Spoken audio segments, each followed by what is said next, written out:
आज हम शुरू करने हैं राजा राममोहन राय के राजनीतिक विचार।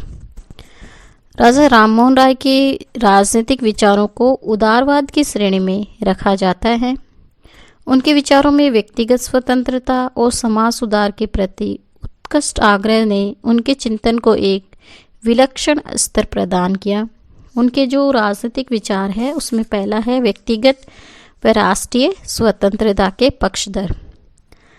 राजा राममोहन राय ने व्यक्ति के प्राकृतिक अधिकारों की पवित्रता का समर्थन किया। वे जीवन, स्वतंत्रता और संपत्ति धारण करने के अधिकार को व्यक्ति के प्राकृतिक अधिकारों के रूप में स्वीकार करते थे।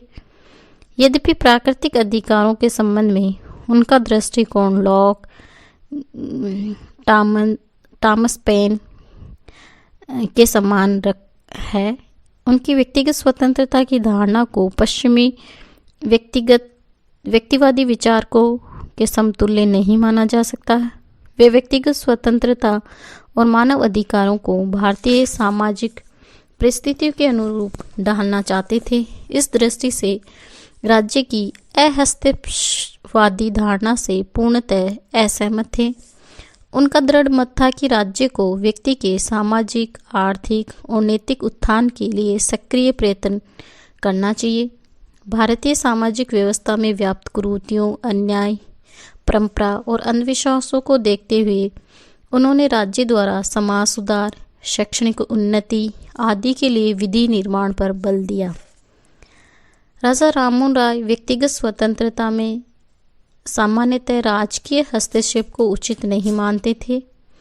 वे व्यक्तियों के अधिकारों को समाज सापेक्ष मानकर राज्य को व्यक्ति के अधिकारों का सामाजिक उद्देश्यों से नियमन करने की शक्ति प्रदान करना चाहते थे। राजा राममोहन राय फ्रांस की राज्य क्रांति के आदर्शों से अत्यधिक प्रभावित थे। व्यक्ति के अधिकारों के संदर्भ में उनके विचार का मर्म फ्रांस की राज्य क्रांति की प्रेरणा सूत्र स्वतंत्रता, समानता व भारत में भली भांति व्यक्त होता है। राजा राममोहन राय का दृष्टिकोण न तो अस्तित्ववादी था और न ही समष्टिवादी।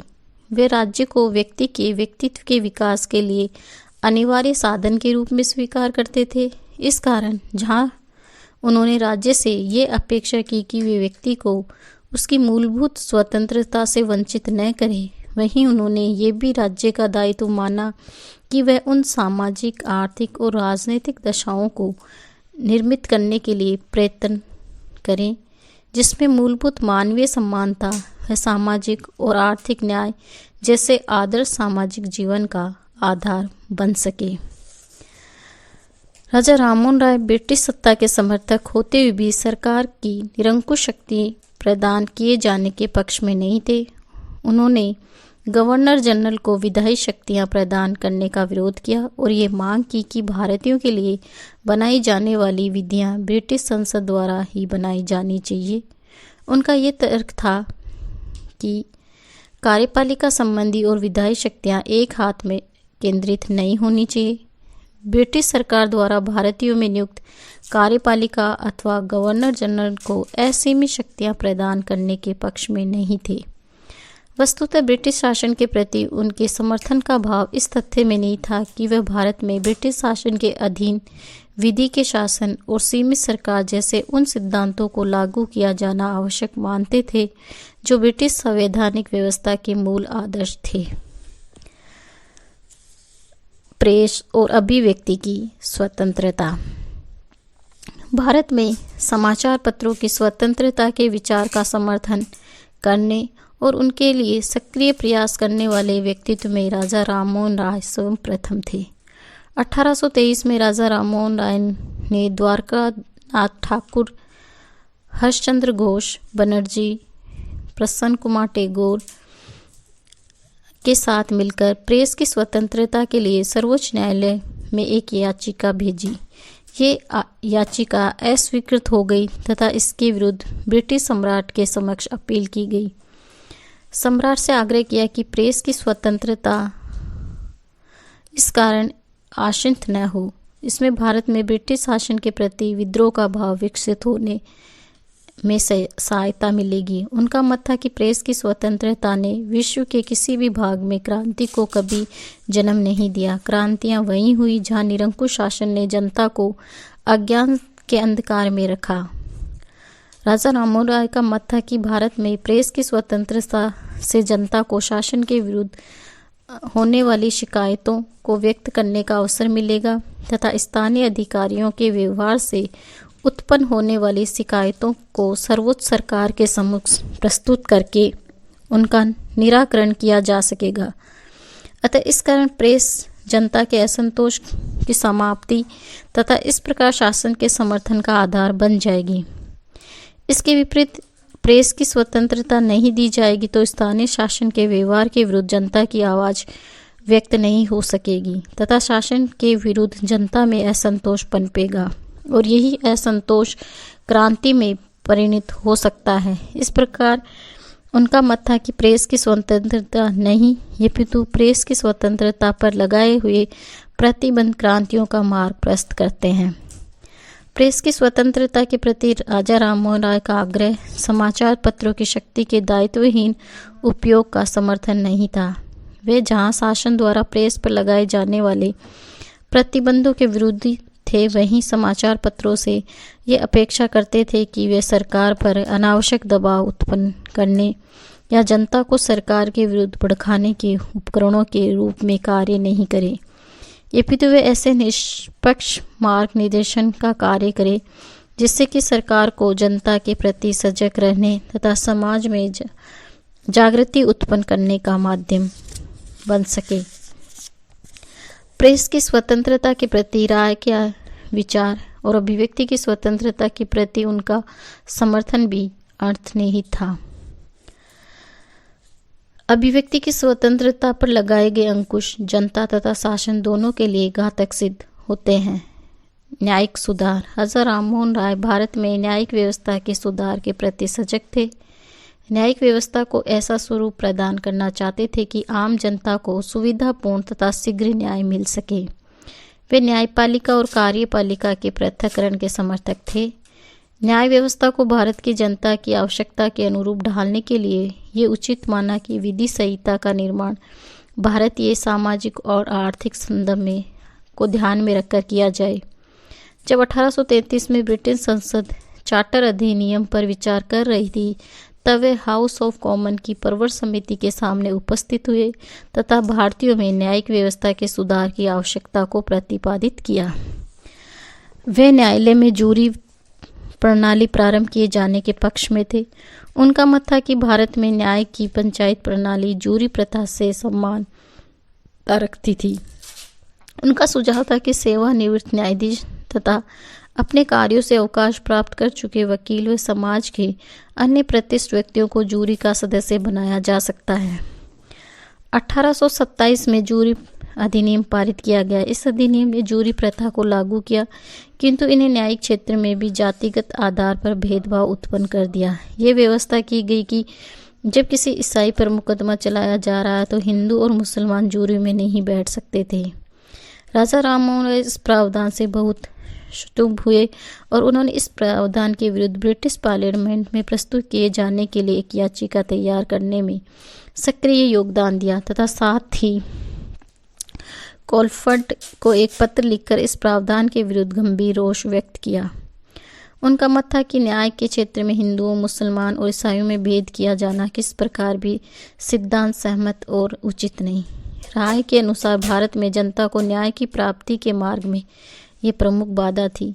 न्यायिक अधिकार और जनता के मध्य सुविधापूर्ण संवाद करने के लिए कोई एक भाषा नहीं थी। वे जनता द्वारा न्याय प्राप्त करने की दृष्टि से उचित मानते थे कि न्याय कार्य ऐसी भाषा में किया जाए जिसे न्यायिक अधिकार और जनता दोनों ही बोल व समझ सके। उन्होंने इस ओर भी ध्यान दिया कि भारत में ऐसे समाचार पत्र व पत्रिकाओं का भी अभाव था जिसमें न्यायालय के निर्णय प्रकाशित किए जाए। इस कारण जनता और वकील विशिष्ट प्रश्नों पर न्यायालय द्वारा पहले व्यक्त किए गए दृष्टिकोण से अपरिचित रहते थे और वे न्यायिक निर्णय के लाभों को भविष्य में होने वाले मुकदमों से उठा पाने में पूरी तरह समर्थ नहीं हो पाते थे। प्रशासन व राजस्व प्रणाली। राजा राममोहन राय ने भारत में प्रशासनिक सुधारों की आवश्यकता प्रतिपादित की। उन्होंने प्रशासनिक पदों में भारतवासियों की अधिक भागीदारी का समर्थन किया। उनकी ये भी मान्यता थी कि उत्तरदायित्वपूर्ण प्रशासनिक पदों पर परिपक्व बुद्धि वाले व्यक्ति को ही नियुक्त किया जाना चाहिए। इस दृष्टिकोण से उन्होंने सेवाओं में प्रवेश के लिए न्यूनतम 22 वर्ष की आयु निर्धारित किया जाना उचित माना। राजस्व व्यवस्था के स्वरूप को परिवर्तित करने पर बल दिया।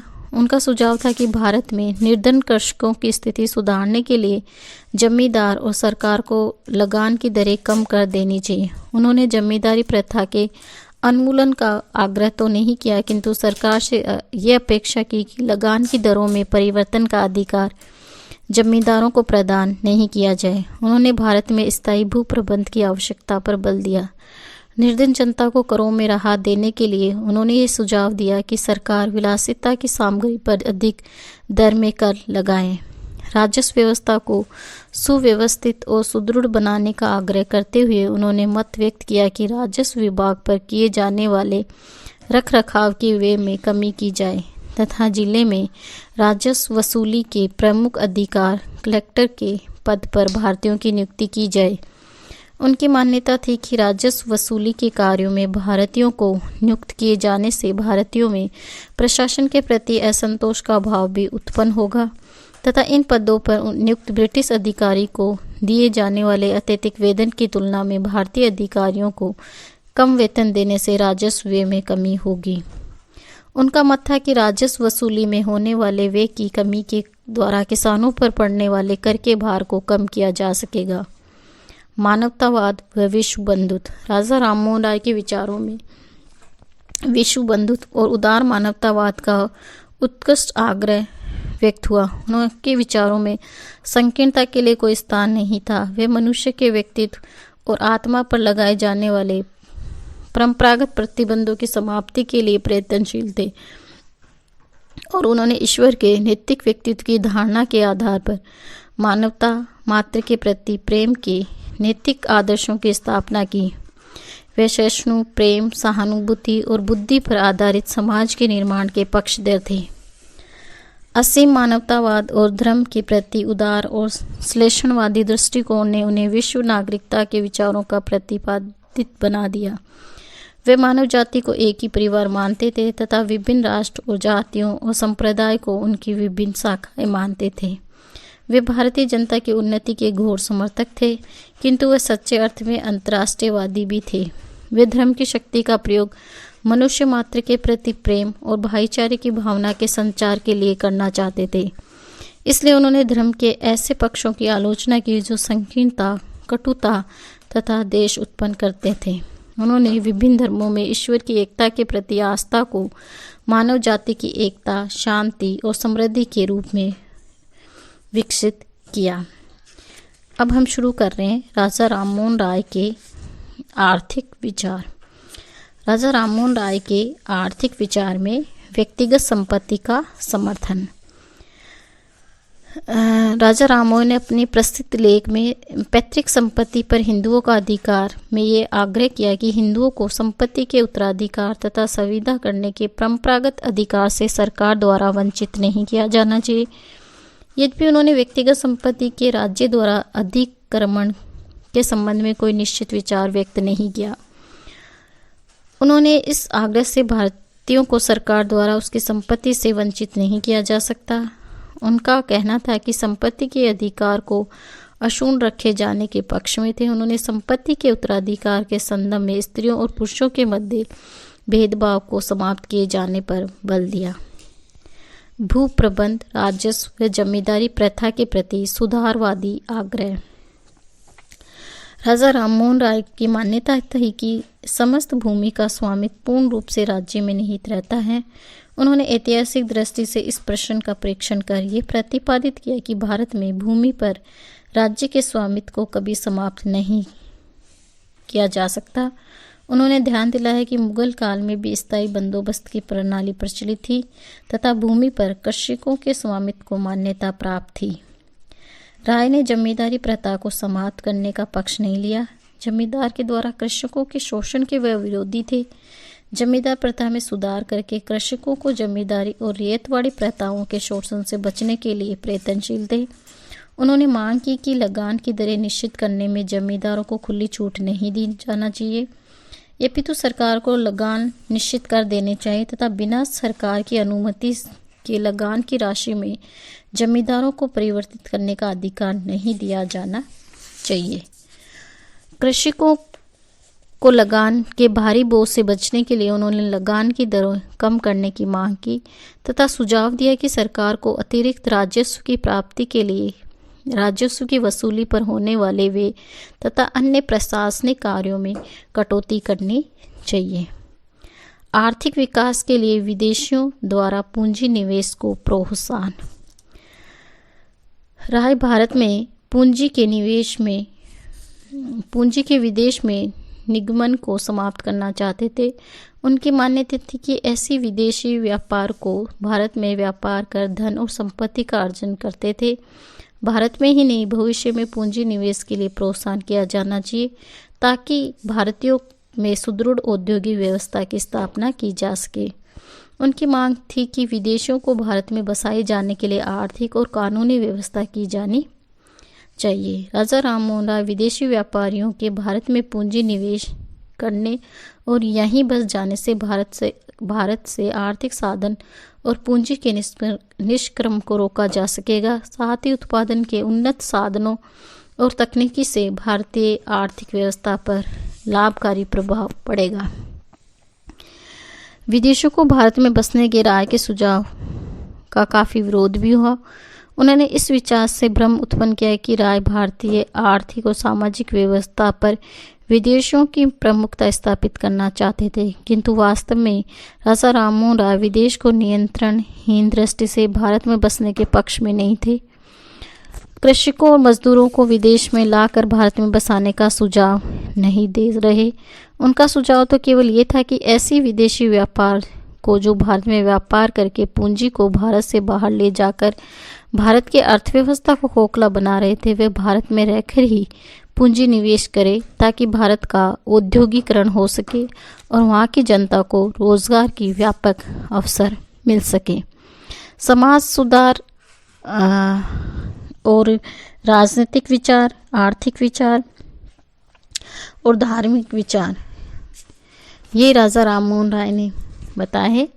और राजा राममोहन राय के जो विचार हैं उन्हीं ने बंगाल में समाज सुधार आंदोलन को दिशा और वैचारिक आदान प्रदान किया। बंगाल में अक्षत कुमार दत्त और विद्यासागर द्वारा 19वीं शताब्दी में चलाए गए समाज सुधार आंदोलन हिंदू धर्म और सामाजिक व्यवस्था में व्याप्त कुरीतियों के संबंध में राजा राममोहन